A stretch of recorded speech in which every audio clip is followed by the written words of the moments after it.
തെരഞ്ഞെടുപ്പ് കമ്മീഷന്റെ നിലവിലുള്ള കേരളത്തിലെ വോട്ടർ പട്ടിക മരവിപ്പിച്ചിരിക്കുന്നു.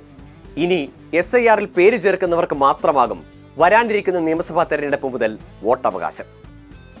വോട്ടർ പട്ടികയിൽ നിന്ന് പുറത്താകുമോ എന്ന ആശങ്കയാണ് രാഷ്ട്രീയ പാർട്ടികൾക്കും ജനങ്ങൾക്കും. നിലവിലെ വോട്ടർ പട്ടികയിലെ അനർഹരെ ഒഴിവാക്കി അർഹതയുള്ളവരെ ഉൾപ്പെടുത്തണമെന്നായിരുന്നു രാഷ്ട്രീയ പാർട്ടികളുടെ ആവശ്യമെങ്കിലും അത് പരിഗണിക്കപ്പെട്ടില്ല. പകരം കേരളത്തിൽ അവസാനമായി SIR നടന്ന 2002 വോട്ടർ പട്ടിക ആധാരമാക്കിയാണ് പരിഷ്കരണം. ഇനി വോട്ടർ പട്ടികയിൽ ഇടം നേടുന്നത് എങ്ങനെയെന്ന് നോക്കാം. 2002 വോട്ടർ പട്ടികയിൽ പേരുള്ളവർക്കും അവരുടെ മക്കൾക്കും രേഖകളൊന്നും സമർപ്പിക്കാതെ വോട്ടർ പട്ടികയിൽ പേര് ചേർക്കാം. എന്നാൽ സ്വന്തം പേരോ മാതാപിതാക്കളുടെ പേരോ 2002 വോട്ടർ പട്ടികയിൽ ഇല്ലെങ്കിൽ തങ്ങൾ ഇന്ത്യൻ പൗരന്മാരാണെന്ന് തെളിയിക്കാൻ തെരഞ്ഞെടുപ്പ് കമ്മീഷൻ പറയുന്ന 12 രേഖകളിൽ ഒന്ന് സമർപ്പിച്ചാൽ മാത്രമേ വോട്ടവകാശം പുനഃസ്ഥാപിക്കാനാകൂ. എന്തൊക്കെയാണ് ആ 12 രേഖകൾ? സർക്കാർ ജീവനക്കാരാണെങ്കിൽ തിരിച്ചറിയൽ കാർഡ്, വിരമിച്ചവരാണെങ്കിൽ പെൻഷൻ പേയ്മെന്റ് ഓർഡർ.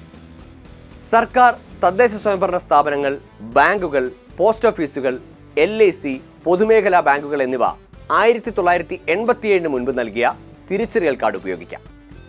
ജനന സർട്ടിഫിക്കറ്റ്, പാസ്പോർട്ട്, അംഗീകൃത ബോർഡുകളും സർവകലാശാലകളും നൽകുന്ന വിദ്യാഭ്യാസ സർട്ടിഫിക്കറ്റ്, സ്ഥിര താമസം തെളിയിക്കുന്ന സംസ്ഥാന സർക്കാർ സർട്ടിഫിക്കറ്റ്, വനാവകാശ സർട്ടിഫിക്കറ്റും ഉപയോഗിക്കാം. ജാതി സർട്ടിഫിക്കറ്റ്, ദേശീയ പൗരത്വ രജിസ്റ്റർ, അത് ബാധകമാകുന്ന ഇടത്ത് മാത്രം. സംസ്ഥാനം തയ്യാറാക്കുന്ന ഫാമിലി രജിസ്റ്റർ, സർക്കാർ ഭൂമിയോ വീടോ അനുവദിച്ചതിന്റെ സർട്ടിഫിക്കറ്റ്. 12ാമതായി ആധാർ കാർഡ്. 2002 പഴയ പട്ടിക അടിസ്ഥാന രേഖയാക്കുന്നതോടെ കേരളത്തിൽ 50 ലക്ഷത്തിലേറെ വോട്ടർമാർ പട്ടികയിൽ നിന്ന് പുറത്താക്കപ്പെടുമെന്നാണ് ആശങ്ക. മരിച്ചവരുടെയും ഇരട്ട വോട്ടുള്ളവരുടെയും പേരുകൾക്കൊപ്പം കുടിയേറിയവർ, വിദേശികൾ എന്നിവരുടെ പേരുകളും നീക്കപ്പെടും. ഇനി 2002 വോട്ടർ പട്ടികയിൽ സ്വന്തം പേരില്ലാത്തവരും മാതാപിതാക്കളുടെ പേരില്ലാത്തവരും എന്താണ് ചെയ്യേണ്ടതെന്ന് നോക്കാം. ഇക്കൂട്ടരെ തെരഞ്ഞെടുപ്പ് കമ്മീഷൻ 3ആയി തരംതിരിച്ച് അവർക്ക് വോട്ടവകാശം ലഭിക്കാൻ സമർപ്പിക്കേണ്ട രേഖകൾ ഏതൊക്കെയാണെന്ന് വ്യക്തമാക്കിയിട്ടുണ്ട്. 1987 ജൂലൈ 1 മുൻപ് ജനിച്ചവർ സ്വന്തം ജനന തീയതിയും ജനന സ്ഥലവും തെളിയിക്കുന്ന രേഖ സമർപ്പിച്ചാൽ മതി.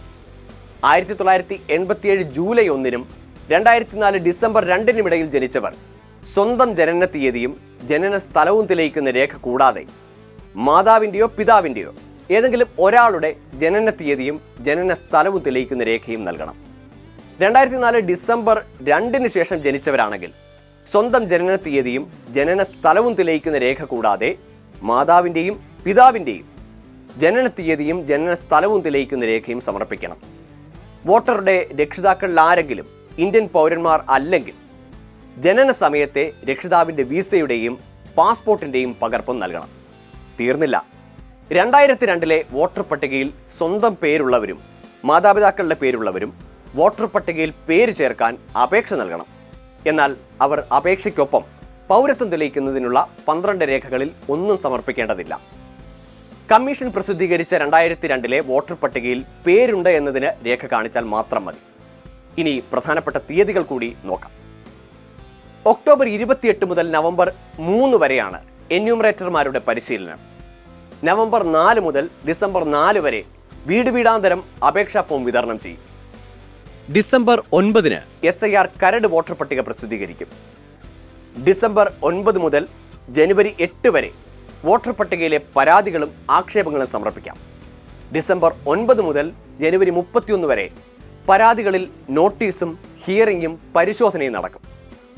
2026 ഫെബ്രുവരി 7 SIR അന്തിമ വോട്ടർ പട്ടിക പ്രസിദ്ധീകരിക്കും.